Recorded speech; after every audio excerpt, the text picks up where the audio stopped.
Haleluya. Haleluya. Imana ni nziza ibihe byose.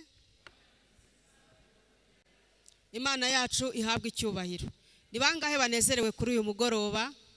Witeka abishimire abahumugisha mu izina rya Yesu. Mfite amatsiko yo kureba niba muri riteraniro dufitemo abashyitsi. Mbese muri riteraniro hari abashyitsi baba baje guterana natwe uyu mugoroba. Reka nongereho ngo batari abadivantisi umunsi wa karindwi, kugira ngo turebe niba twabazimana. Abashyitsi bamaze kugera hano muri riteraniro, mushyire ibiganza byanyu hejuru. Aha, mfite abashyitsi batatu ni bamaze kubona. Muri kiriya gihande harimo undi? Hari undi mundi muri kiriya gihande? Kuri aya meza hari impano. Nifuza ko umuyobozi mukuru w'itorero ari buze kumfasha guhaba abantu impano, maze tukabayeha impano igihe baraba batashye bageze iwabo, bakaza kwibuka yuko twaganiriye, maze twamara kuganira tukagira n'impano tubaha.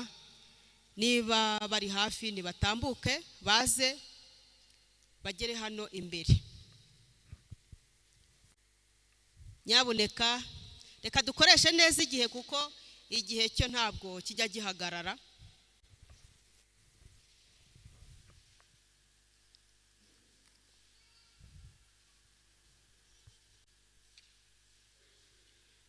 Mbese umukuru w'itorero yahageze?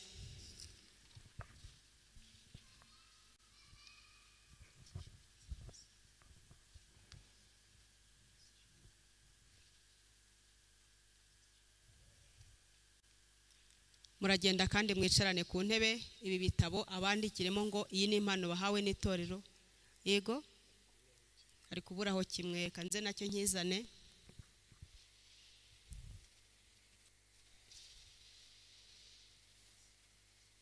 Aka ni agatabo keza, reka mushyiriremo we ako kantu. Akantu mbashyiriramo ni akantu keza cyane, mukiteho. Ni akantu keza cyane, amasezerano umuntu wese agirana n'Imana. Ahasigaye Imana yo mu ijuru ibaho umugisha kwitanga kwanyu kuba mwaje kudusura. Imana ibaho umugisha. Yego, ngaho ni mugende mwicarire, araza kubasanga aho muraba mwicaye.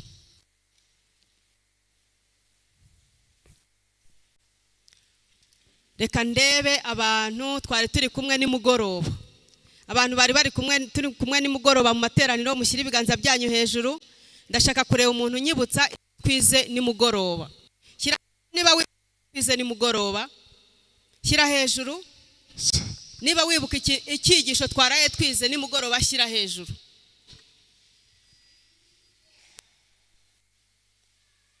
Yego,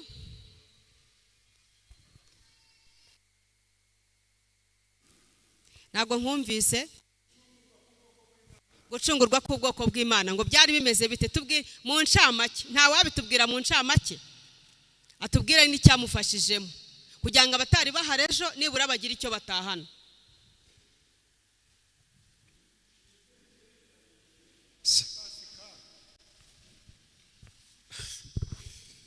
Icyo ndi kwibuka gusa ni ibihe bitatu bajaga i Yerusalemu.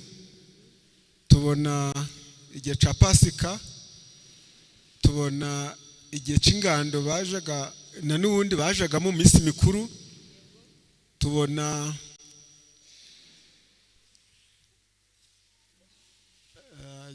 ikindi gisa nk'ikinsobye gatoya, ariko aho byari byerekeranye mu bihe bitatu, ubwo nibagiyemo kimwe. Urakoze. Mbese nta wundi wamwakira? Yego, ni ukwiyegereze mikoro cyane kugira ngo abantu bashobore kumva. Imana ni nziza ibihe byose. Mu cyigisho twumvise ibihe bitatu abagabo ndetse n'imiryango y'Abisirayeli bajyaga i Yerusalemu. Ndetse nyuma yo kumva ko habanzaga Pasika yo mu kwa kane, Pasika yo mu bihe by'uko bavuye muri Egiputa, hakaza igihe cy'impongano, igihe umutambyi yajyaga ahera cyane, ndetse n'ibihe by'ingando. Nyuma twumvise ibyago 10 byageze kuri Egiputa, nuko Imana yagiye itabara Abisirayeli mu gice cy'i Gosheni ntibihagere. Imana iguha umugisha. Mbese murumvise ubugoroba twaraye tubamba akomeye ukuntu kurindwa kw'Abisirayeli ibanga ryari rihishe bihe bitatu Imana yari yarasezeranye ko bazajya bajya i Yerusalemu. Imana yari yarababwiye ko bazajya bajya i Yerusalemu ibihe bitatu. Igihe cya mbere twabonye ko ari mu munsi mukuru wa Pasika. Igihe cya kabiri twabonye ko ari mu munsi mukuru w'impongano. Igihe cya gatatu twabonye ni igihe bajyaga bagenda bakajya mu minsi mikuru y'ingano. Twabonye kandi ko Pasika y'Uwiteka ni igihe Abisirayeli bacunguwe mu buryo bukomeye, Imana ikabacunguza amaboko akomeye. Igihe yanyuraga mu Egiputa akabateza ibyago 10, icyago cya 10 cyabaye kwicwa kw'abana b'imfura bo mu Egiputa, ariko abana b'imfura bo muri Isirayeli bararokoka, Imana ihabwa icyubahiro. Twabonye ko ngo i Gosheni aho bari bakambitse ngo nta n'umuntu n'umwe imbwa yigeze imokera, izina ry'Imana rihimbazwa. Iyo rero bajyaga bajya ku Yerusalemu bagendaga bari kwibuka ibyo bihe byose, bakagenda bashima Imana. Abana babo bababaza batari ko uyu muhango n'uwiki, bati uyu muhango ni Pasika y'Uwiteka, ni igihe twacunguwe mu buryo bukomeye, Imana ikarokora abana bacu, nyamara imfura zo muri Isirayeli zo mu Egiputa zashize. Maze bajyaga kandi mu gihe cya kabiri umunsi w'impongano, umunsi mukuru w'impongano. Twabonye yuko ari igihe kimwe umutambyi yajyaga ahera cyane rimwe mu mwaka. Yajyaga ahera cyane rimwe mu mwaka, akagenda ngo akatura ibyaha by'Abisirayeli byose n'ibye atabisize. Ngo Abisirayeli babaga bari ngo bitonze cyane, bahangayikishijwe nuko haba hari icyaha basigaranye, kugira ngo ahari gitume uwo mutambyi agwa mu buturo bwera kandi Imana ikabikibabaraho icyaha. Twabonye yuko ngo bazaga imbere y'Imana bicishije bugufi, bafite umutima uciye bugufi, bari kwihana no kwatura ibyaha byabo, kandi ngo bagendaga bafite icyizere cy'uko Imana yabababariye. Imana yacu ihabwa icyubahiro. Bana b'Imana, aho tutageze ni mugoroba, uwo munsi mukuru w'impongano watangiriye mu Bisirayeli. Yesu Kristo uwo munsi mukuru w'impongano wabagaho icyo gihe hakiriho ibitambo by'intama, ariko twabonye yuko intama yacu yatambwe rimwe gusa ari we Yesu Kristo. Kandi Yesu Kristo kuva mu cya 844 Yesu Kristo yinjiye ahera cyane, atinjije y'amaraso y'intama, ahubwo yinjijwe we n'amaraso ye bwite. Aleluya. Bityo rero umunsi mukuru w'impongano watangiriye mu Bisirayeli, Yesu Kristo yarawukomeje kuva mu cya 844, uyu munsi urakomeje, atubereye mu buturo bwera bwo mu ijuru. Aleluya. Arimo kuvuganira umunyabyaha. Umunyabyaha wese akwiriye guhora yicishije bugufi mu mutima, akwiriye guhora afitanye isano n'Imana, akwiriye guhora yibuka yuko Yesu Kristo amubereye mu buturo bwera bwo mu ijuru, kandi ko ari kumuvuganira kuri Data wa twese, agahora yicuza ibyaha bye, kandi agahora afite icyizere ko Yesu yamubabariye ibyaha. Imana ihabwa icyubahiro. Rero twabonye iminsi mikuru y'ingando. Iminsi mikuru y'ingando twabonye yuko Abisirayeli ngo wari umunsi w'ibirori, babaga barababariwe ibyaha mu munsi mukuru w'impongano. Noneho bakagiye Yerusalemu mu munsi w'ibirori, umunsi wari unejeje, bagendaga banezerewe, bagendaga bafite icyizere ko Imana yasigaye ku ngo zabo, kuko Imana ryari isezerano yari yarabahaye, ibabwira ati nimugiye Yerusalemu, nta muntu n'umwe uzifuza igihugu cyanyu, kandi nzabagura, nzabitaho uko bishoboka twose. Abo twari kumwe twabonye yuko igihe hateraga ibyago 10 mu Egiputa, Abisirayeli ingando yabo yari irinzwe n'Imana ubwayo. Imana ihabwa icyubahiro.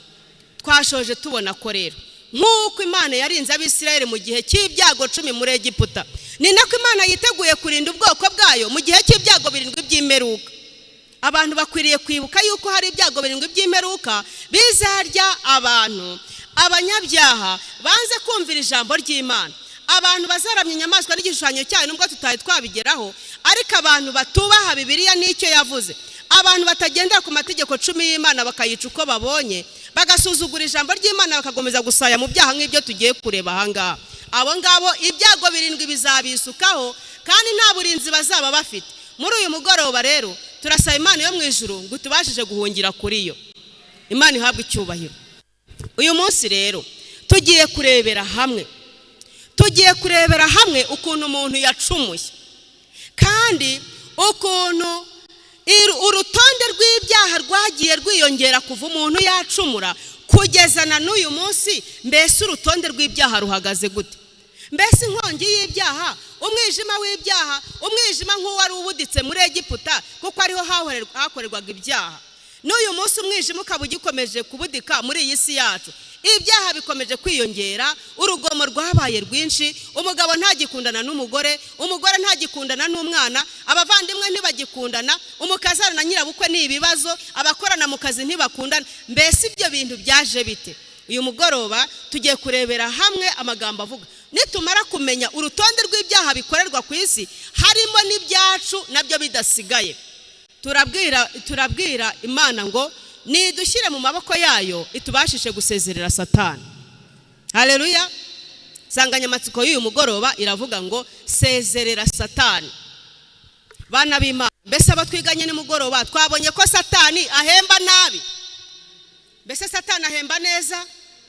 Wapi, Satani ahemba nabi. Reba abantu bose barimbukiye muri Egiputa, kandi Imana yarakomeje kwerekana kugira neza kwayo muri Isirayeli, baberekana ukuntu bari bameze, ukuntu bagenderaga ku mabwiriza y'Imana. Imana ikabatetesha, ikababundikira. Ariko abantu bakomeza kurimbuka muri Egiputa kugeza naho imfura zapfuye. Satani ahemba nabi.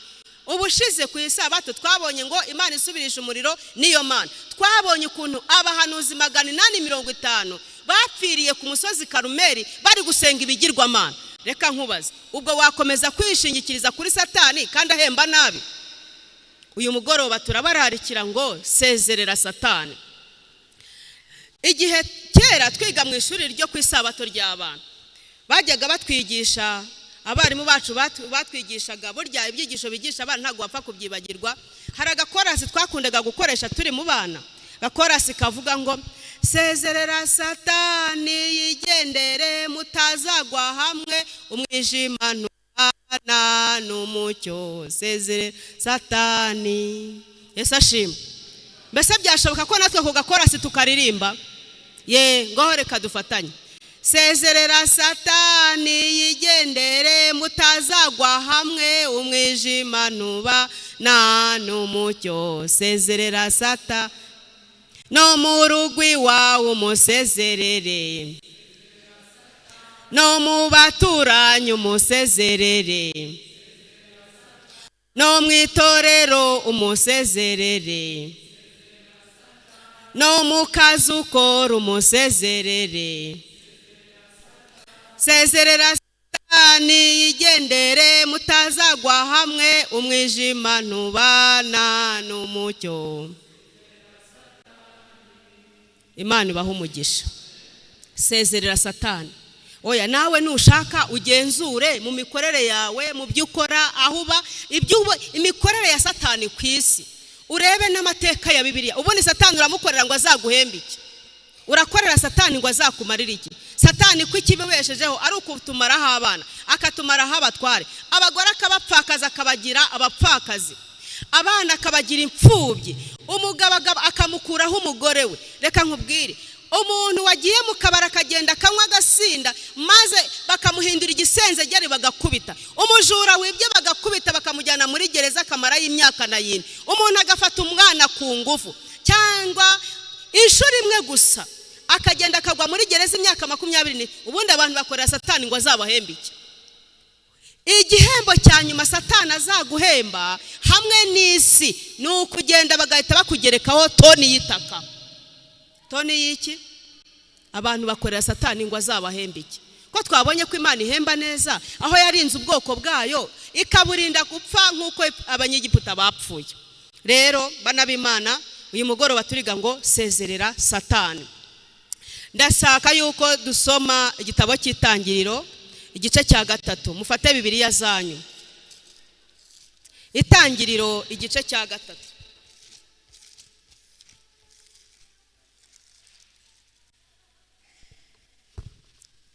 Ibyaha byaje bite? Natwe ko tubyisangamo. Reka turebe urutonde uko byagiye bikurikirana. Igice cya 3 turahera ku murongo wa mbere tugeze ku murongo wa 7. Haranditse ngo inzoka yoshya Eva. Inzoka yarushaga uburiganya inyamaswa zo mu ishyamba zose Uwiteka Imana yaremye. ibaza uwo mugore iti ni ukuri koko Imana yaravuze iti ntimuzarye ku giti cyose cyo muri iyi ngobyi.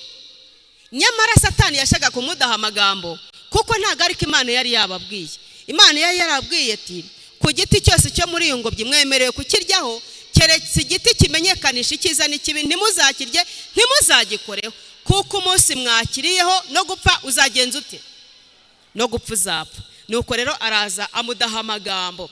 Uwo mugore arayisubiza ati imbuto z'ibiti byo muri iyi ngobyi twemererwa kuzirya, keretse imbuto z'igiti kiri hagati y'iyi ngobyi nizo Imana yatubwiye iti ntimuzazirye ntimuzazikoreho mutazapfa. Umurongo wa 4, iyo nzoka ibwira umugore iti gupfa ntimuzapfa, kuko Imana izi yuko ku munsi mwaziriyeho amaso yanyu azahweza mugahindurwa nk'Imana mukamenya icyiza n'ikibi. Uwo mugore, umurongo wa 6, uwo mugore abonye yuko icyo giti gifite ibyo kurya byiza kandi ko ari ik'igikundiro kandi ko ari icyo kwifuriza kumenyesha umuntu ubwenge, asoroma ku mbuto zacyo arazirya, ahaho n'umugabo we wari kumwe nawe arazirya. Amaso yabo bombi arahweza, bamenya yuko bambaye ubusa, badoda ibibabi by'imitini biremera ibicocero. Yesu ashimwe. Uri uyu munota byari bibabaje cyane. Imana yari yababwiye bombi ko batagomba gutandukana, ngo abamarayika bajyaga baza bakabasura umugabo n'umugore we bari mu busitani bwiza. Ariko Satani mu ijuru yari yarahavuye yigometse ku mategeko y'Imana. Amaze kwigomeka maze Imana imuca mu ijuru, aramanuka. Burya iyo umuntu akwanze ashobora kubura icyo agukorera, yabura icyo agukoraho akakwicira umwana. Nuko rero Satani yamanukiye Isa yirakariye, ubugome bwose yamanukanye mu ijuru yaje kubwitunira ku muntu Imana yari yararemye. Isanga umugore rero iramubwira iti Imana yarababeshye, ntabwo Imana rwose, Imana yarabashutse, ntabwo iki giti muramutse mukiriho ntabwo mwapfa, ahubwo Imana izi yuko umunsi mwakiriyeho muzarema nkayo, muzabigira ubwenge nk'ubwayo, nicyo gituma Imana yababeshye. Bana b'Imana, icyo kinyoma Satani yazanye muri Edeni n'uyu munsi kiracyariho. Usanga abantu ikintu cyitwa urupfu baragisigiriza, maze bakavuga umuntu yaba yapfuye, bakavuga bati moya umuntu ntabwo yapfuye ahubwo yitabye Imana. Ngo yagenje ate? Yesu ashimwe. Ngo yagenje ate? Umuntu yapfuye ngo yitabye Imana. Bibiliya yerekana ibintu bibiri. Muri Bibiliya berekana yuko urupfu rw'umukiranutsi ari iki? Ari ibitotsi.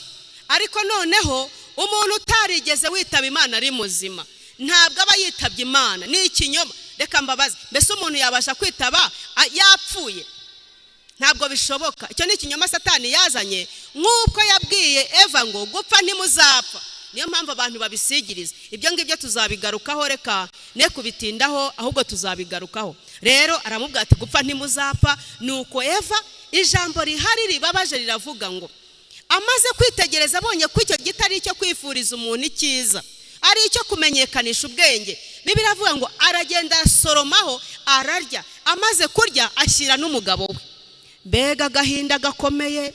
Narasomye mu gitabo cyitwa inyandiko z'ibanze, soma mu gitabo cyitwa uburezi, soma mu gitabo cyitwa abakurambere n'abahanuzi. Narasomye ngo Eva akimara gusoroma, akimara gufata ku itunda, akimara gushonaho gusa, ngo ubushitani bwahise bumwuzura ku buryo yahise ngo agenda ameze nk'umuntu wisize urusenda. Yesu ashimwe.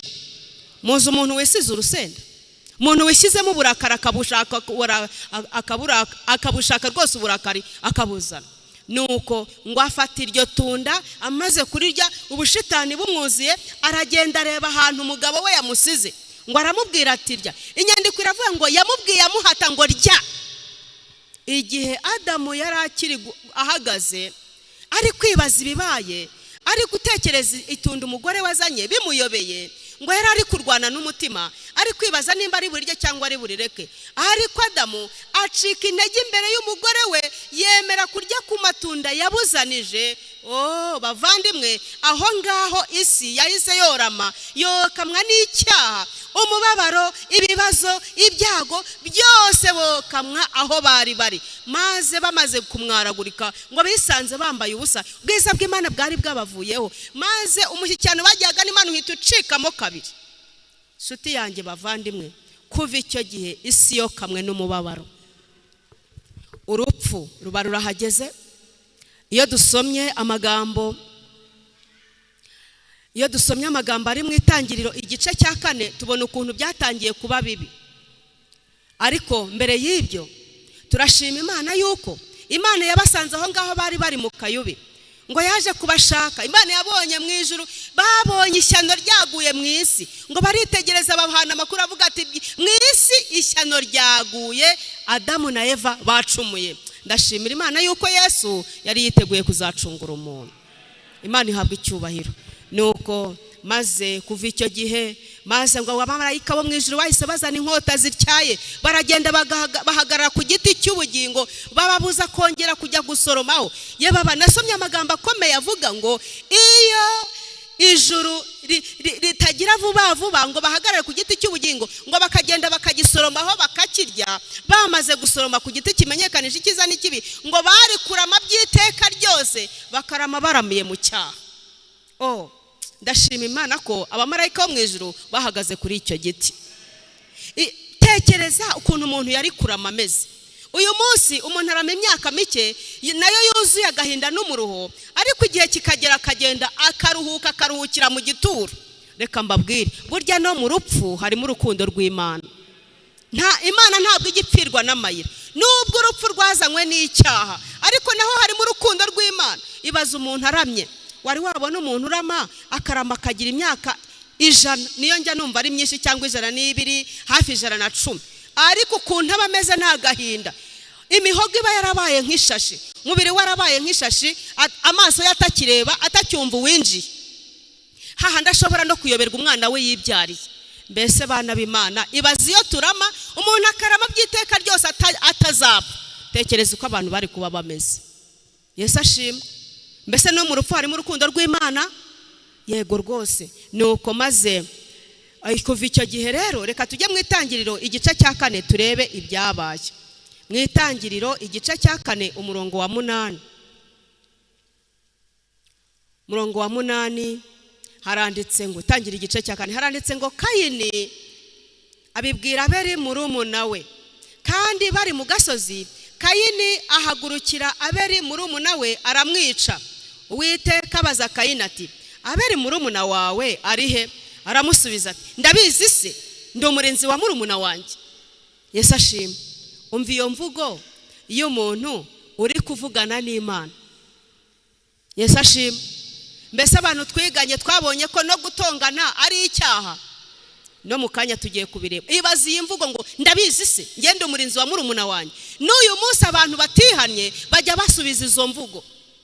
Umugabo ashobora kujya gutya agata umugore we, uyu munsi akaba yaraje akiturira mu Kinigi kandi yarasize umugore i Musanze. Mwahurira ahangaho utaruzi ko ahabuka mubaza ati se none madamu araho, kakwaza ati gye ntukambaza amakuru ye. Abasubije nka Kayini. Nuko Kayini asubiza Imana ati, ntabwo mbizi. Nuko maze rero umurongo wa 10 haranditse ngo aramubaza ati, icyo wakoze icyo ni iki? Ijwi ry'amaraso ya murumuna wawe rirantakirira ku butaka, noneho uri ikivume, ubutaka bwanga bwasamuye akanwa kabwo kwakira amaraso ya murumuna wawe, ukuboko kwawe kwavushije. Nuhinga ubutaka uhereye none, ntibuzakwerera umwero wabwo, uzaba igicamuke n'inzererezi hehe. Mwisi yari yamaze kwica murumuna we kubera ishyari. Nshuti yanjye reka mbabwire, uyu mwana wishe murumuna we Isa yari yarababyaye ari abana 2, nta bandi bana bari bakavuka, ariko kubera ko se na nyina bari bamaze gukora icyaha, ibaza kugira ngo umwana avumbure ko agomba kwica murumuna we kubera ishyari ry'uko igitambo cya murumuna we cyemewe kandi kiwe cyagawe. Aba yadukiriye murumuna we, agenza ate? Aba aramwishe. abatangiye kwica amategeko y'Imana ku mugaragaro. Yica itegeko rya 6 rivuga ngo ntukice bana b'Imana. Maze Imana iravuga ati uhereye uyu munsi ubutaka ntabwo buzakwerera umwero wabo. Yesu ashimwe, Yesu ashimwe. Impamvu n'uyu munsi mugipfundikanya mugapfundikanya, burya ntabwo wari umugambi w'Imana ko mwiriranwa amafumbire mujyana mu murimo. Yesu ashimwe. Ntabwo ari wari umugambi w'Imana. Imana yari yateganyije ko abantu babaho batarushye, ariko impamvu zikorera ibitebo by'ifumbire bikarimba ukajya no kugura amafumbire y'imvaruganda ukazikamenamo kugira ngo ubone utwuramo urubone utwo kurya, ibi byose byakuruwe n'icyaha. Ntabwo ari wari umugambi w'Imana. Nuko rero maze yica murumuna we. Mu gice cya 4 cy'itangiriro turi kureba ukuntu ibyaha byagiye bihinduka gikwira. Igice cya 4 umurongo wa 19. Umurongo wa 19 hejuru tubonye ko Kayini yadukiye murumuna we abaramwisha. Noneho umurongo wa 19 w'igice cya 4 haranditse ngo Lameki arongora abagore babiri, umwe yitwa Ada undi yitwa Zira. Ada abyara, Yesu ashimwe, ngo Lameki arongora abagore bangahe? Abagore babiri. Abantu muri iyi minsi umugabo arashaka umugore hashaho imyaka 2 cyangwa 3, wajya kubona ukabona umugabo yaragiye yashatse umugore wa kabiri. Ukibaza ngo ariko ko twabonaga ari umuntu mwiza, ko basezeranye, ko bakundanaga, byagenze bite? Shwida burya afite agasigisigi ka Lameki, ni murumuna we. Uko ibisekuru byagiye bikururukana, uko nguko niko icyaha cyagiye giba gikwira. Lameki wo mu rubyaro rwa Kayini aragenda atari yabona ise Adamu ashaka abagore, atari yabona sekuru ashaka abagore babiri. Lameki yadukanye gushaka abagore babiri, nta handi hantu yigeze abibona. Yesu ashimwe. Umuntu akimara Satana akimara gukoresha umuntu icyaha, yari amaze kubona igishoro, kuko umuntu nawe ubwe asigaye yivumburira ibyaha. Satana atigeze atiriwe abigiramo uruhare, abantu bivumburira ibyaha. Yesu ashimwe. Kuri ubu ntabwo ibyaha bikorwa, abantu bakigomba gushukwa. Satani rwose ntekeza ko yaruhutse, abantu basigaye nabo ubwabo bivumburira ibyaha kuko ubushitani bwamaze kubuzura. Nuko uyu muhungu witwa Lameki aragenda ashaka abagore babiri, atari yabona se yabashatse, atari yabona sekuru yabashatse, abarabashatse. Rero ibyo byose bifite inkomoko aho byavuye. Nuko rero igice cya 6 cy'itangiriro niho tugeze mu gice cya 6 cy'itangiriro, umurongo waho wa 3, wa 5, wa 6 turasoza ku wa 13. Haranditse ngo umurongo wa 3 haranditse ngo Uwiteka aravuga ati, umutwe w'amagambo uravuga ngo abantu bahinduka babi cyane. Uwiteka aravuga ati umwuka wanjye ntazahora aruhanya n'abantu iteka ryose, kuko ari abantu b'umubiri. Nuko rero iminsi yabo izaba imyaka 120. Umurongo wa 5, kandi Uwiteka abona yuko ingeso z'abantu zari mbi cyane mu isi, kandi ko kwibwira kose imitima yabo itekereza ari kubi gusa iteka ringana iki? Murebe hano, kandi Uwiteka abona ko ingeso z'abantu zari mbi cyane, ngo kwibwira ko imitima yabo kose itekereza ni gusa iteka ringana iki? Murebe hano, iri jambo rirakomeye. Tekereza kugira ngo umuntu gutekereza kwe kube kubi imibereho ye yose. Iyo Bibiliya ivuze ngo iteka ryose, ni ukuvuga ngo iteka ryose ni imyaka ingahe? Yesu ashimwe. Iteka ryose ni imyaka ingahe? Ibaze kugira ngo umuntu atekereze kuva mu gitondo agatekereza amasaha yose. Nta muntu umuntu muzima nta na rimwe bahadatekereza, ariko ibaze kugira ngo Imana yitegereze isanga umuntu atekereza kuva mu gitondo agatekereza saa 6 agatekereza saa 7 saa 8 saa 9 bikarinda bwira, akarinda aryama agasinzira atekereza nabi kugeza aho Imana ivuga ngo ni kubi gusa iteka ringana iki? Reka nkubaze, ubundi wowe gutekereza kwawe iyo Imana ibyitegereje ibona utekereza gute? Nibura mu bitekerezo byawe hari akantu k'Imana uba wumva kari kugukurura. hari na rimwe wumva gakurura, ubona wumva gakwega ushaka kuza imbere y'Imana, ukumva nibura hari akuka kari kugukururira gusenga, ukumva hari akuka kari kugukurura ati jya abandi bari, jya mu rusengero rw'Imana ihoraho, ukumva hari akuka kagukuruye ati ngwino reba muri Bibiliya, reba icyo Imana yakoze, ukumva hari akuka kari kukubwira ati dore ibintu byose Imana yaremye, ukumva hari akuka kakubwira bati mu mateka yawe Imana yakwitayeho. Ako kuka kajya kaza. Imana yitegereje abantu bo mu gihe cya Nowa ngo irareba isanga ngo ni abantu b'umubiri. Imana avuga ati umwuka wanjye ntago azahora ruhanya n'abantu. Yesu ashimwe. Muri aho ariko mubona ukuntu umwuka w'Imana, mubona ukuntu abantu barushya umwuka w'Imana. Abantu barushya umwuka w'Imana, ugahendahenda, ukigisha, ukamuhendahendesha n'ibigaragara, ukaba wanamusohokana, ukamuganiriza ngo urebe ko akantu k'Imana kamufataho. Reka da, abantu bakomeza kurushya umwuka w'Imana. Bana b'Imana, nshuti zanjye bavandimwe, muri uyu mugoroba turi kwiga amagambo avuga ngo sezerera Satani. Satani nta cyiza yaguhaye. Ubu igihe wahereye umukorera yaguhembye iki? Ko bizarangira kwishe nabi, bigarangira upfuye ubuze ubugingo buhoraho. Ni iki Satani yagukoreye? Ndakwinginze muri uyu mugoroba ngo usezerere Satani. Imana rero ibona ko kwibwira ko abantu bibwira kose ari kubi gusa iteka ryose, imitima yabo kwitekereza ari kubi iteka ryose. Uwiteka, umurongo wa 6, Uwiteka yicuza yuko yaremye abantu mu isi, maze bimutera agahinda mu mutima. Aho none ntabwo Imana yari bari kwitegeza akavuga tumva uyu muntu nubwo ariho ariko arutwa n'uwagenje ati. Yesu ashimwe. Oya reka mbabaze, mbese namwe iyo ari muri kureba ku isi, mbese hari abantu mujya mubona namwe n'amaso yanyu mukavuga ati umva uyu muntu nubwo ariho ariko arutwa n'uwagenje ati. Ibaze kugira ngo Imana ikurebe ibone urutwa n'utarabayeho.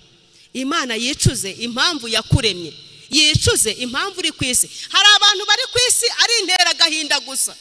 Umuntu akaba muri karitsiye ari intera gahinda, umuntu akaba mu muryango we ari intera gahinda, akaba nta mugisha yahesha umuryango, akaba nta mugisha yahesha abaturanyi, akaberaho gutera gahinda gusa. Ninde warwanye mu rugo? Niwe. Ninde wasinze agakubita abantu? Niwe. Ninde wambuye abantu? Niwe. Ninde wicanye? Niwe. Ninde wafasha abana ku ngufu? Niwe. Ninde utongana intonganya zihoramo? Niwe. Imana iri kwicuza ko yaremye abantu.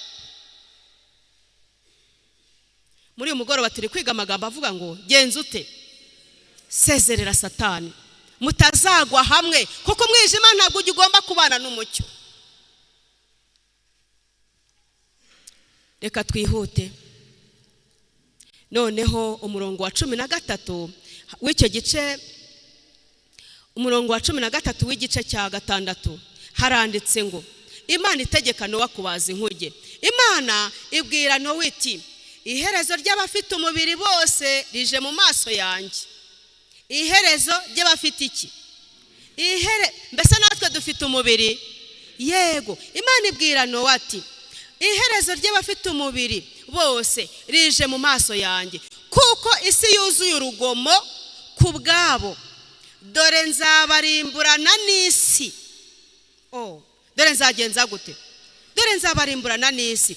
Ariko ndashima Imana ku murongo wa 8 amagambo avuga ngo ariko Nowa agirira umugisha ku Uwiteka. Imana ihabwa icyubahiro. Bana b'Imana, nta kintu na kimwe Imana izakora itabasha guhishurira ubwoko bwayo. Niyo mpamvu muri iyi minsi ibyaha byarushijeho kwiyongera. Turagera mu gihe cyacu, aha ni mu gihe cyano, turagera mu gihe cyacu turebe ukuntu ibyaha noneho byamaze kugira imbaraga nyinshi. Ariko nk'uko Imana itihanganiye abantu bo mu gihe cyo kwano, niko Imana n'uyu munsi igiye kurimbura isi.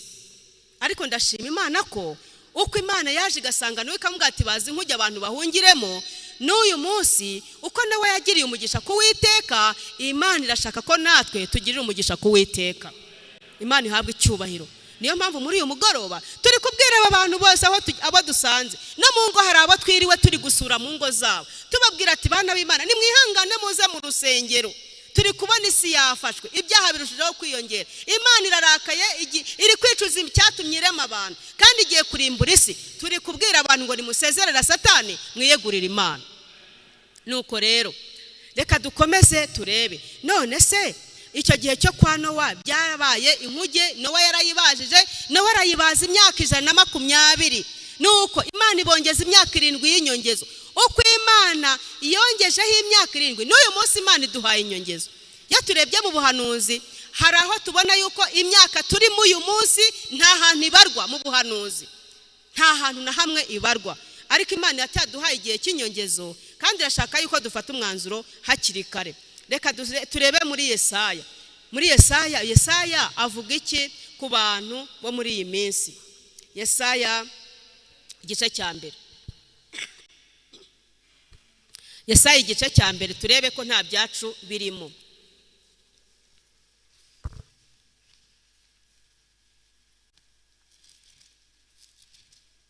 Yesaya igice cya mbere turasoma duhereye ku murongo wa 4. Haranditse ngo, dore wa bwoko bukora ibyaha we, abantu buzuwemo no gukiranirwa, urubyaro rw'inkozi z'ibibi. Urubyaro rw'inkozi z'iki? Urubyaro rw'inkozi z'ibibi, abana bonona, baretse Uwiteka, basuzuguye uwera wa Isirayeli, baramuhararuka. Yesu ashimwe. Ngo bagenza bate? Harya ku isabato twabonye umugore waharurutse umugabo we, yarangiza akajya asamba nakugeza aho yahukana. Twasoje tubona ko Yesu Kristo ari we mugabo wacu, ari we tori, twebwe turi itorero, Yesu Kristo n'umugabo wacu. None natwe twamaze kumuharuruka. Aba twari kumwe narababajije ngo, Yesu Kristo mwe muraherukana?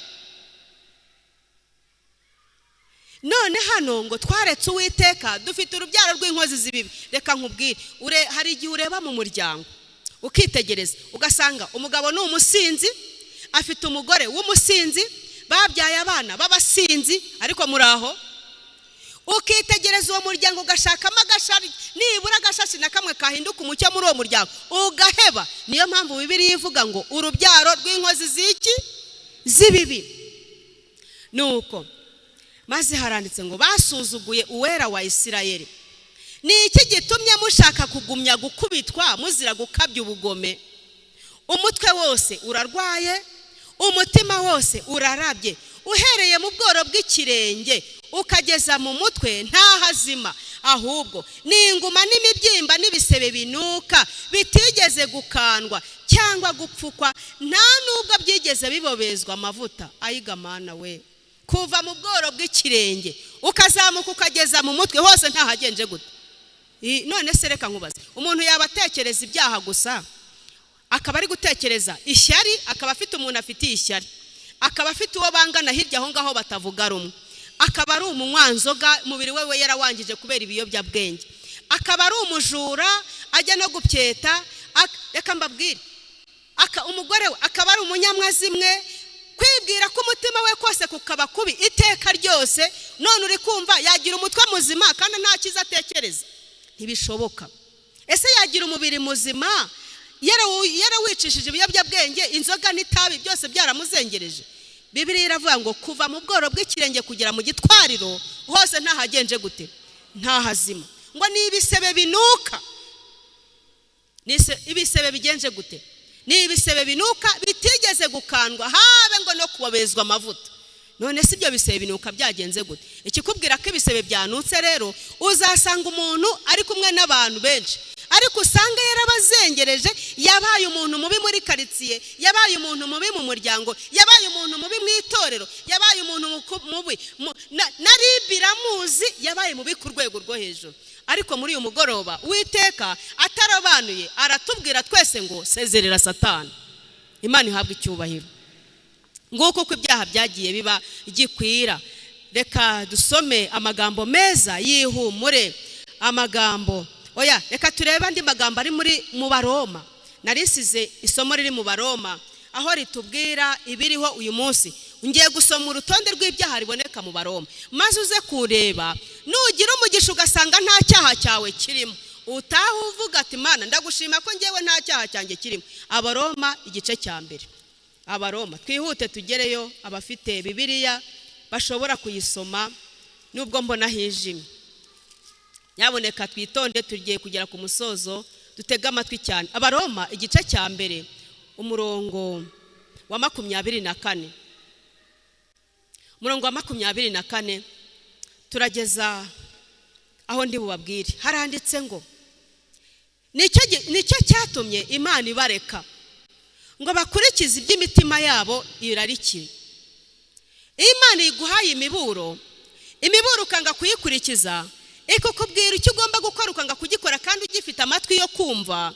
Reka nkubwire, niba uzapfa bakavuga bati uyu muntu yitabye Imana, nubwo bakusengera amasengesho ya hehe, nubwo bagusabira misa 10, nubwo ababizera bose bazana amakorari akirirwa aririmba umunsi wose, nta kintu na kimwe uzahindura ku buzima bwawe keretse gusa ufashe icyemezo ugihumeka.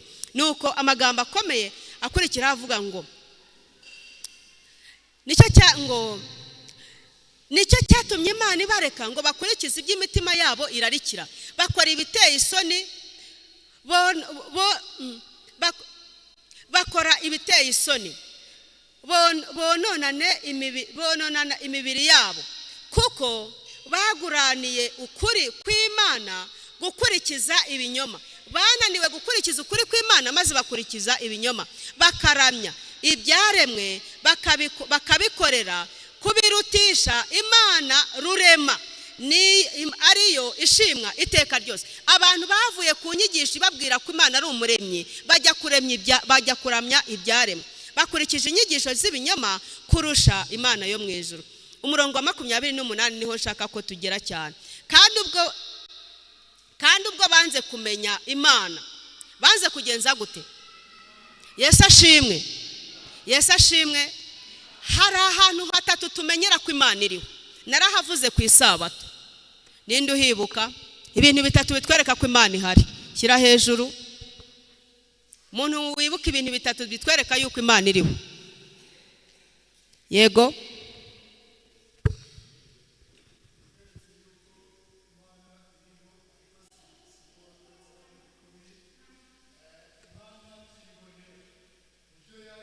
Yego. Amena. Imana ihabwa icyubahiro. Rero abantu banze kumenya Imana, kandi ibintu byigisha ko Imana iriho byose birahari. Icya mbere, hari ibi bintu murebe byose byaremwe n'Imana. Ubundi iyo ureba ibyaremwe ukabona ibiti ukuntu bikura, ubundi ko abantu batera ikirayi basubiraho kujya kuzana amababi ku kirayi, ntibishoboka. Uruyuki ko ruriho wasobanura ukuntu uruyuki rubaho? Mbese ushobora gusobanura ukuntu umwana ashobora gukurira mu nda y'umubyeyi, akazana inzara, akazana amagufa, akazana amaso, akazana ibyangombwa byose mpaka asohotse mu nda ya nyina, kandi akabaho? Wari wambwira umubyeyi nubwo aba ufite umwana mukikiye bararana, ntashobora kubona ukuntu umwana yiyongera, icyo abona nuko akura gusa. Izo mbaraga ubwazo zikwiriye kukwereka yuko Imana iriho. Bugwiriye kumenya ko Imana iriho irebeye mu byo yaremwe. Icya kabiri, Imana yaduhaye ijambo ryayo ngo turyige tumenye ko Imana ihari maze tuyizere. Icya gatatu, imibereho yawe ukuntu ubayeho. Buriya hari ibintu byinshi cyane twebwe ubwacu tudasobanukirwa, nyamara Imana yarabisobanuye. Abagabo bari aha ngaha twarabibonye ku isabato, Imana ibaramutse ibahaye fagitire y'imibereho ukuntu babeshaho imiryango yabo, ntago wabona ahantu ibintu bareresha biva, ntibishoboka. Umuntu akarera abana bakiga amashuri bagakura, umuntu agatwerera abaturanyi, ukubaka amazi ukajya gute. Uwakubaza ahantu ibyo bintu wabikuye nawe ubwawe ntiwahasobanura. Ni Imana iba yashyizemo imiyaga. Rero hari byinshi byatumenyesha Imana, ariko umurongo wa 28 uranditse ngo kandi ubwo banze kumenya Imana nicyo cyatumye Imana ibareka ngo bagire imitima yabaye akahebwe, bakore ibidakwiriye, buzuye gukiranirwa kose n'ububi. Banze kumenya Imana, none Imana yarabaretse ngo imitima yabo ihinduka iki? Ihinduka akahebwe. Wari wabona umuntu wabaye akahebwe ukuntu abameze? Kwibwira ko umutima we kose ari kubi gusa iteka ryose, nta munsi n'umwe ashobora gutekereza neza. Akinjira mu rugo ari intonganya, aho bari hose agasanga ni ishyari, ugasanga ni rwangano, ni amazimwe afite. Umva, reka mbabwire, nuko rero buzuye gukiranirwa kose, buzuye ububi no kurarikira n'igomwa, buzuye ishyari n'ubwicanyi. Buzuye iki? Yesu ashimwe. Buzuye ishyari n'ubwicanyi. Murebe hano mbabwire, murebe hano. Mwarimu ubundi umunyeshyari muramuzi uko abameze? Uzi ko umunyeshyari iyo muturanye ukaba wasaruye ibirayi biri ku mbuga kwa kundi babyanika ku mbuga cyangwa ibigori, areba ibirayi biri hariya, yajya ahita hariya munsi y'urugo akagenda abwira uwo bari kumwe akambwira ati warebye kwa runaka, noneho si umurayi bejeje. Yesu ashimwe. Ngo ni iki? Ibirayi bihinduka umurayi, ibigori bigahinduka umugori, ibishyimbo ntibiba bikiri ibishyimbo bihinduka umushyimbo. Abana bo kwa runaka kubera ko barangije amashuri ntabwo baba bakitwa abana, ibyana byo kwa runaka kuzi ukuntu biza ubwenge kubera ishyari. Ishyari ryamunze abantu, ubugome bwamunze abantu, ubwicanyi. Ujya kumva ukuntu muri karitsiye aho mutuye ukumva ngo runaka yishe umugore we, runaka yishe umuturanyi we, ukibaza uti se ko bari abantu beza byagenze bite? Wapi, kumbi kwibwira ko imitima yabo yibwira ni kubi gusa iteka ryose, nta cyiza kibarimo. Ngo kuko urutonde rw'ibyaha rwagiye rukurikirana. Nakubwiye ngo nugira umugisha ugasanga nta cyawe kirimo utawushima Imana. Reka dukomeze. Aha, hano haranditse ngo n'ishyari n'ubwicanyi n'intonganya. Ni iki? Ni intonganya. Intonganya twagiye tuzigarukaho cyane, urebe ko nta cyaha cyawe ryirimo. Niba utagitongana Imana ishimwe. N'ubugambanyi no gukina ku mubyimba, no gukina kugenza gute, no gukina ku mubyimba. Ngo siwe wabona ngo nawe se ngo byamubaho. No gukina ku mubyimba, icyo nacyo ni icyaha. No gukina ku mubyimba, no gusebanyiriza mu byongorero. Abantu bagenda basebya abandi, ugasanga umuntu yabuze ikintu cyiza yavuga ku muntu ahubwo ari kugenda amusebya. Yaba yiyambariye neza ngo arirata, Yesu ashimwe. Yaba asokanye n'umutware we bigiriye ahantu ngo ariko bariya nabo barashoboye, Yesu ashimwe. Ugasanga abantu barimo kugenda bongorerana ariko basebanya, bari gusebya abantu, babasebereza mu rwongorero. Bana b'Imana, urutonde rw'ibyaha ni rurerure. Shima Imana niba nta cyawe kirimo. Hanyuma rero no gusebanyiriza mu byongorero n'abatukana. Mbese gutukana ni icyaha? Yesu ashimwe. Mbese muracyari hano? Aba turi kumwe mugire mutya. Ngewe ndi kwerekeza ku musozo. No gutukana, bantu b'Imana, abana bari hano mumenye neza ko no gutukana ari icyaha. Babyeyi bari aha ngaha muhamagaza abana ibitutsi, gutukana ni icyaha. Mukwiriye kwikubita imbere y'Imana mukabwira Imana ati Mana, turashaka gusezera Satani mu mibereho yacu, duhe mwuka wera bitubashije. Dukwiriye gusaba Imana ikaduha amagambo meza yo kwaturiraho abana bacu. Dukwiriye gusaba amavuta ya mwuka wera mu mitima yacu, maze Imana igashyira ku minwa yacu mwuka wera ku buryo dushobora mu kanya twasomaga amagambo avuga ngo ugomba kumenya kwihanganira abadushotoye. Ubukristo ni iki se? Ubukristo ntabwo ari ugusoma ibitabo byinshi. Ubukristo ntabwo ari uko umuntu akubona mu muhanda warimbye. Oya, ubukristo umuntu yatanze definisiyo y'ubukristo yaravuze ngo ubukristo ni ugushobora icyananiye abandi. Yesu ashimwe. Ni ugushobora icyagenje gute? None se nimba ukiri mu gutukana, niba ukigira intonganya, niba ukigirira mugenzi wawe ishyari, ushaka kumbwira ngo ubukristo uzabukura he? Turi kureba uru rutonde rw'ibyaha. Reka turebe.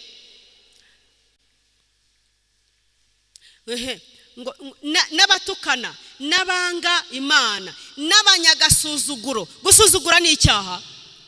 Yesu ashimwe. Gusuzugura ni icyaha? Gusuzugura ni icyaha gikomeye. Mwabana mwe mubyumve neza. Umubyeyi akakubwira ati mwana wanjye, ukamukora ibi ngibi, ukamutesha agaciro, ukamusuzugura. Mwabizera mwe, umukuru w'itorero agahagarara hano akababwira ati dore iby'itorero riteganya, bizera nimubishyire mu bikorwa, mukamusuzugura. Abadiyakoni umuntu washinzwe akabahamagara ati badiyakoni n'abadiyakonikazi muze musigare, wowe ukwigendera. Ako ni agasuzuguro. N'agasuzuguro nako ni icyaha. Nuko maze n'abanyagasuzuguro, n'abirarira, n'abahimba ibibi, n'abatumvira ababyeyi. Mbese gusuzugura ababyeyi nacyo ni icyaha? N'abatumvira ababyeyi.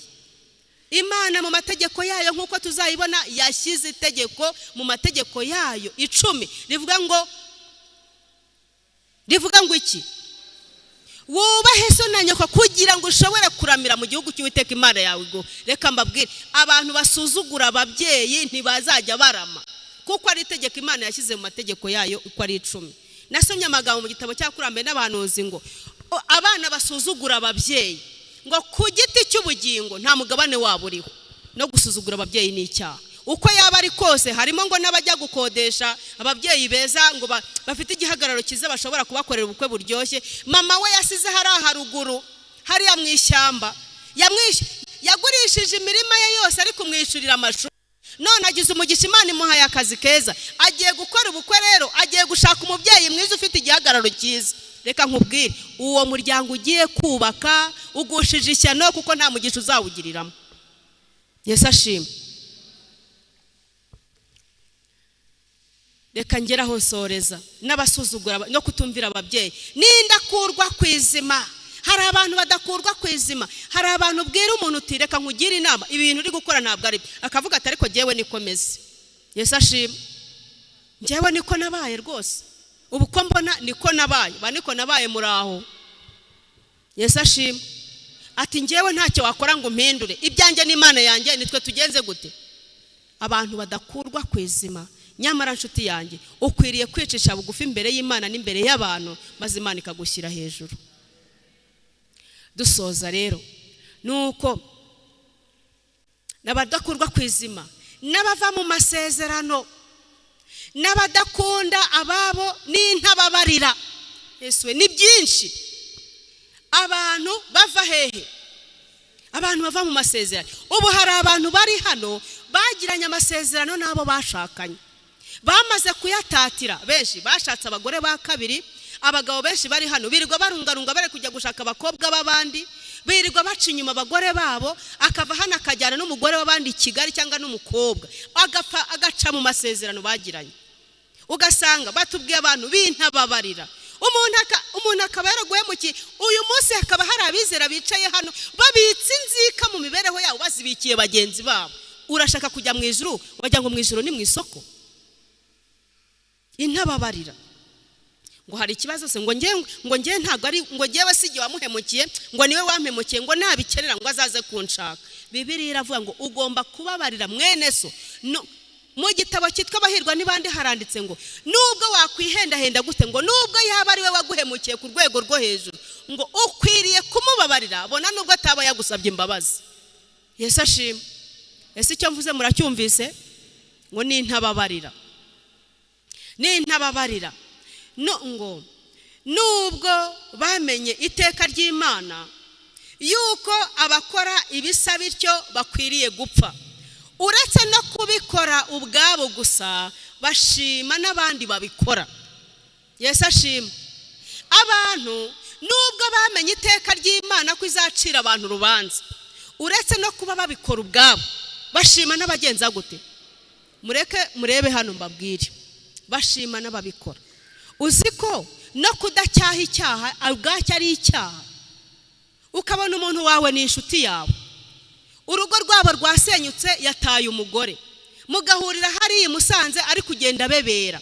Warangiza mwahura akakubwira agahinda kakavuga ati sha wakoze, wiciye hagasuzuguro. Umenye ko Imana ikubara kimwe nawe wabikoze. Ukabona umuntu yibye.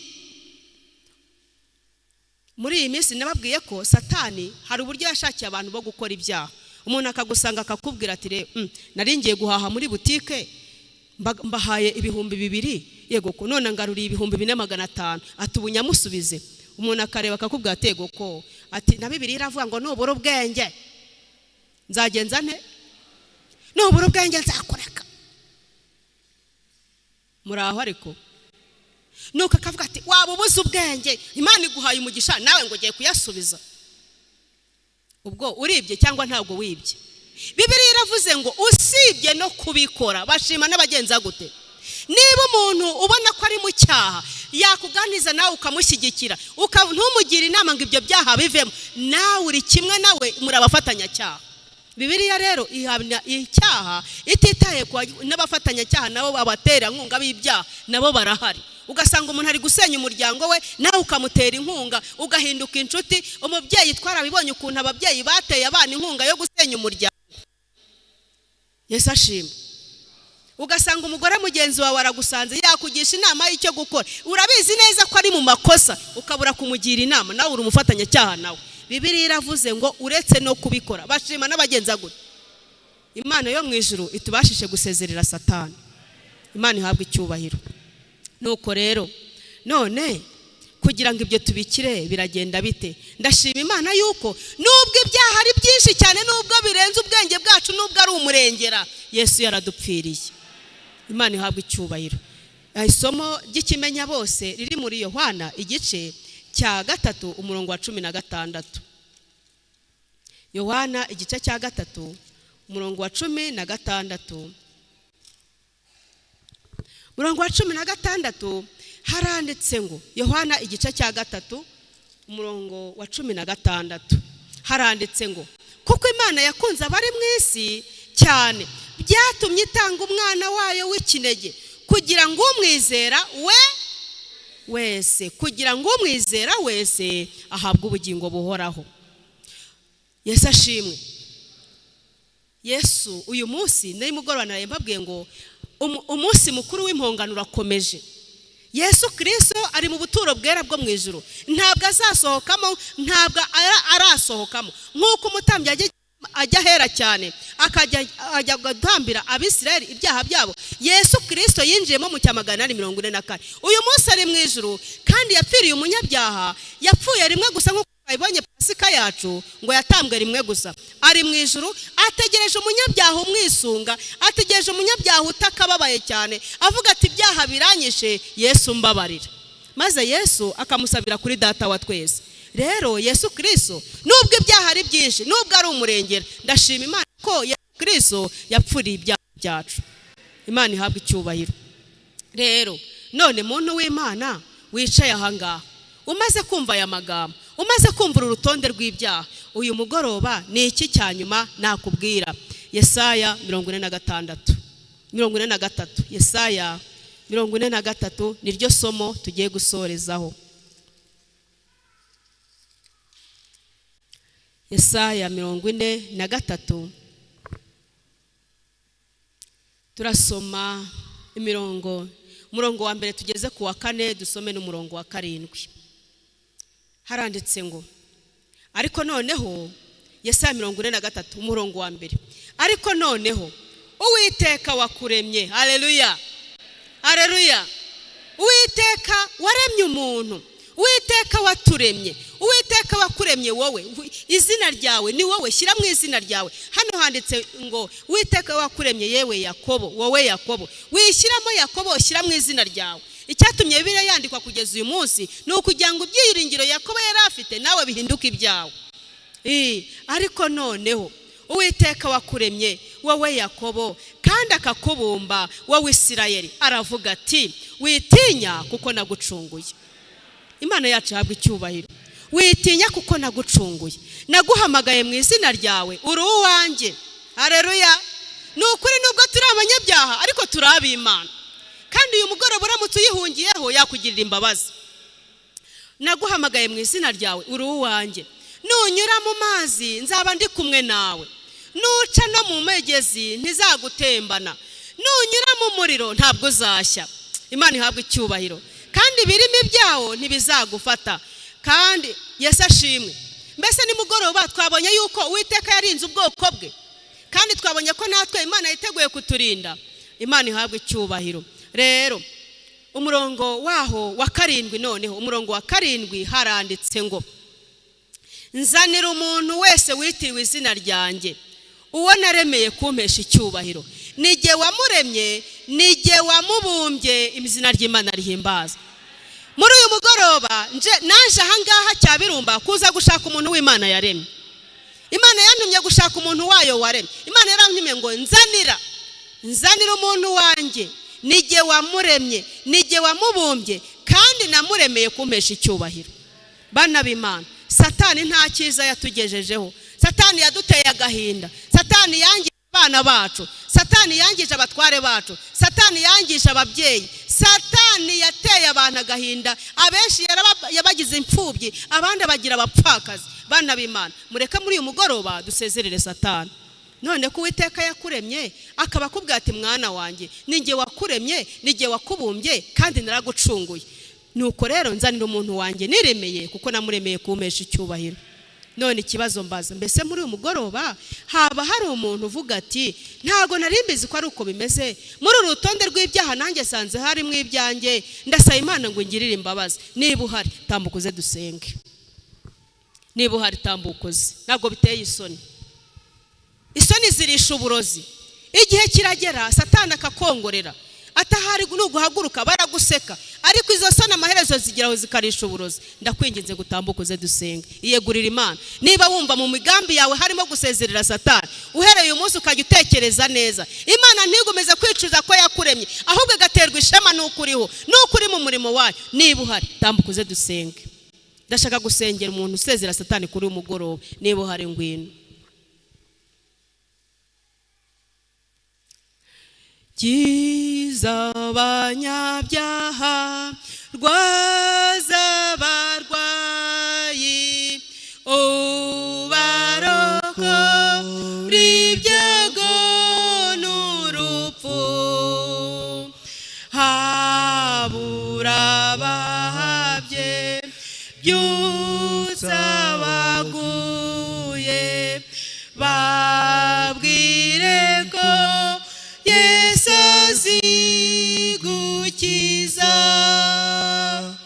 Kiza abanyabyaha, rwaza abarwayi, Yesu umunyambabazi arakiza.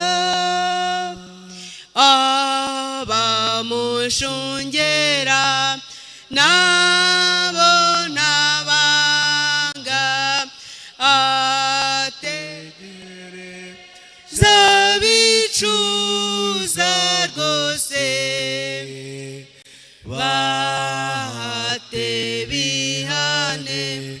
Ndacyararika kuri uyu mugoroba. Niba uhari tambukuze dusenge. Nyamara Satani amajwi ye akomeza kongorera abantu babwira ko hakiriho igihe, nyamara nta gihe kikiriho. Ushatse wahaguruka ugasezera Satani ku mugaragaro, Imana ikakwambika imbaraga. Ni ukuri ngwino. Ndabizi ko hari umuntu ushobora kuba arimo kurwana n'umutima, ariko iki ni cyo gihe cyo kugira ngo Imana igutsindishirize. Imana iguhe umugisha mwana wanjye, Imana iguhe umugisha, Imana ibahe umugisha, Imana ibahe umugisha, Imana ibahe umugisha. Barekira ry'ibidakwiye, buzuzuru. Nyaboneka tambuka, haracyariho amahirwe kuri uyu mugoroba. Bitekerezeho neza maze uhaguruke uze usezere Satani muri uyu mugoroba. Shunguye kiza abanyabyaha, rwaza abarwayi, Yesu umunyambabazi arakiza. Kiza abanyabyaha, biragukwiye. Nyamara tugiye gusenga, tugiye gusenga. Niba uhari fata icyemezo. Mwuka Wera arimo arahendahenda mu iteraniro, ndabizi neza, ariko nimba wumva aricyo cyemezo cyawe, haguruka usezerere Satani ku mugaragaro. Menyeshino kikoza rokowe, kiza abanyabyaha, rwaza abarwayi, Yesu umunyambabazi arakiza. Haleluya. Imana ni nziza ibihe byose. Imana yacu habwa icyubahiro. Mu gitabo cy'ibyigisho cy'ishuri ryo ku Isabato twize mu bihembwe byashize, igitabo cyitwa iby'icyigisho cyitwaga ngo igitabo cya Yesaya, paje 83. hari harimo igitekerezo cy'umusirikare, umusirikare wagiye ku rugamba arwana intambara ndende, arayirwana, ariko igihe kiragera intambara irarangira. Intambara irangiye maze igihugu gisubirana amahoro, ariko umusirikare kuko aho yarari nta wundi muntu bari kumwe, ntiyamenya yuko intambara yarangiye. Maze umusirikare baravuga batari ko runaka ko nta ntumbi twigize tubona ngo tumenye ko umwanzi yamwishe, ko twamubuze, ko intwari zabonetse ko atabonetsemo runaka, aho ntago yaba akiri mu ishyamba. Nyuma y'imyaka 27 aba mu ishyamba wenyine. 20 n'ingahe? Nyuma y'imyaka 27 ngo yaratunzwe n'utubuto tw'ibiti, inta mu ishyamba ntabwo yatekaga, yarazi ko intambara ikiriho. Noneho ngo igihe kimwe maze abo gihugu ngo bafata impapuro zivuga yuko hariho amahoro, bagenda bazinyanyagiza mu ishyamba, baravuga bati ahari mu ishyamba birashoboka yuko haba harimo abantu bakiri mu ishyamba batazi yuko intambara yarangiye. Maze igihe yabonaga impapuro ziguye zivuga ko hariho amahoro n'umutekano, abantu bose bagomba gusohoka mu ishyamba bagataha, umusirikare yanze kubyizera. Yesu ashimwe, yanze kubyizera. Nyuma y'imyaka 27 nyamara barongera baravuga bati nyamara birashaka ko hari abantu bakiri mu ishyamba, nimujyane mu indege muzimanura imigozi, abantu nibabona imigozi baragenda, wenda niba bakiri mu ishyamba barayuririraho. Maze umuntu yanga kujya kuri iyo migozi ngo ave mu ishyamba. Nshuti yanjye bavandimwe, aho none intambara ntago yari yararangiye, ntago yaba yararangiye. Yesu Kristo yarayirwanye kera ku musaraba Karuvari, ariko uyu munsi ukaba wumva gukira bitashoboka. Muhumure, amahoro yaratanzwe. Imana ihabwe icyubahiro. Muri uyu mugoroba Yesu ashaka gutanga amahoro kuri buri wese. Nta muntu waba ubujijwe amahoro n'ikintu runaka, maze akaba ataza n'uwo mutwaro ngo awuture kuri Yesu. Ndakurarika muri uyu mugoroba ngo mu gihe ngiye gusenga utambukuze dusengana nawe. Yesu yabirangije kera, amahoro yatanzwe kera, ahubwo ntabwo bizi. Ugire kwizera, Yesu aragusorezaho amasezerano. Niba uhari tambukuze dusenge, dushyireho igice kimwe maze dusenge. Kiza abanyabyaha, rwaza abarwayi, ubarokora ibyago n'urupfu, habura bahabye, byutsa baguye, babwire ko Yesu azi gukiza.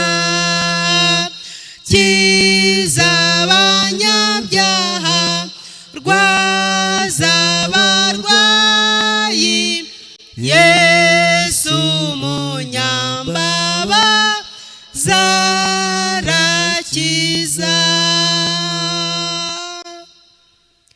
Muhaguruke dusenge.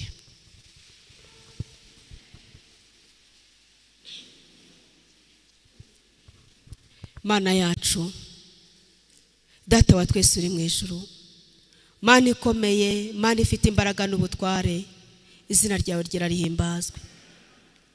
Dusanze turi babi cyane kuri uru rutonde rw'ibyaha uko rwagiye rukurikirana kuva muri Edeni, dusanzwe natwe harimo ibyacu. Nubwo twasanze ibyaha ari byinshi, tugushimiye ko wadupfiriye, kandi tugushimiye ko duhamagaje kugira neza kwawe, utubwira uti nzanira umuntu wanjye naremye kuko namuremeye kumpesha icyubahiro. Data, uracyadufitiye imbabazi, turakwinginze ngo tubashije kuzizera. Mwami, ijambo ryawe riravuzwe kandi wasezeranye ko ritazagenda ubusa, tugushimiye ko rikoze icyo waritumye. Abana bawe bahagurutse mu iteraniro, none baje imbere yawe kuri uru ruhimbi, ntabwo ari igihe baje bashaka, bahagurutse basanga Yesu wabapfiriye. Ndakwinginze ngo muri uyu mugoroba bakire mu biganza byawe, kandi ubwo bagiye gutangira urugendo bushyashya ubambike imbaraga. Aba bana bakiri batoya ubabashije kumvira ababyeyi babo, kugira ngo ku mugabane w'igiti cy'ubugingo uzabarinde kuburaho imbuto zabo, ahubwo uzabahe gusarura bishimye. Uzabaha hazaza heza, abiga ubaha ubwenge, kandi ababyeyi babo ujye barinda kubura minerivare. Aba bana mbasabiye kuzagera ahakomeye, kandi aho ngaho hakomeye mwami wacu uzababashije kukugaragaza nk'uko Daniel na bagenzi be bakugaragaje i Babuloni. Uwo mwuka bari bafite mwaturiye kuri aba bana. Nk'uko Yosefu yakugaragaje muri Egiputa, uwo mwuka wari uri muri Yosefu mwaturiye kuri aba bana, kugira ngo ku iherezo tuzahabwe ubugingo. Urakoze cyane kuko mvishe gusenga kwacu, komeze kuduha umugisha, natwe turawakiriye kubwo kwizera mu izina rya Yesu. Amen.